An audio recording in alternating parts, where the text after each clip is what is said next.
I'm boycotting McDonald's, I'm boycotting Starbucks, I'm boycotting Disney. How does a foreign government have so much control over something that's happening in our state? This week marks 2 years since the beginning of the genocide in Gaza, which has killed more than 60,000 Palestinians, nearly half of them children. Thousands of miles away here in New York City, its impact can still be felt, from subway walls to university campuses to the ballot box, where figures like mayoral candidate Zohran Mamdani has advocated for Palestine heavily in his campaign.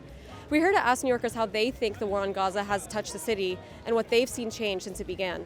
New York is one of those places where it's one of the heartbeats of the world. If people here are listening, you know the whole world is listening. For the first few months of the genocide, people were very self-conscious about how they were consuming Starbucks, Disney, McDonald's. But now that we're 2 years into the genocide, I've seen people really relax that, and it's been really disgusting to see. I haven't stepped into McDonald's in 2 years. I haven't consumed Disney shit in 2 years. I haven't seen Starbucks shit in 2 years. There's no excuse at this point. The fact that you're not boycotting and not doing what you can shows how little you care about the human race. I've seen a heightening in awareness, in fire towards fighting back.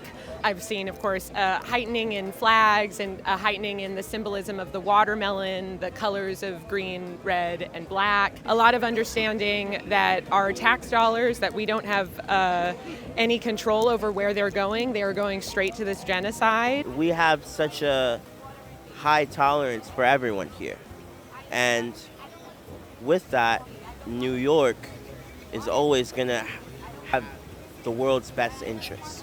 Whether or not it has to do with war, economics, entertainment, New York knows what's going on, you know? We definitely know what's going on in Palestine, and we've seen it since the beginning. Do you feel like the awareness has changed over the last couple of years, especially since the 2023 war started? Do you feel like it's changed? Oh yeah, totally. I would say it started changing.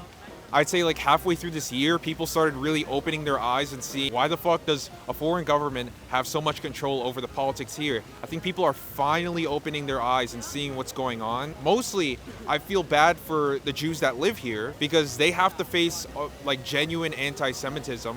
And I feel bad for a couple of my Jewish friends, honestly, because they have to deal with the stupid dog shit that own government in Israel is committing, right? They have to face all of the criticism against Israel just for being Jewish, right? It's like, that's also a religion, and I hate the fact that Israel ties politics into religion so much, and it really pisses me off because it does more harm to my Jewish friends that aren't really involved in politics in general. People are becoming more sympathetic towards the Israeli military force, and I find it really disgusting. I find it horrific that people are excusing this behavior.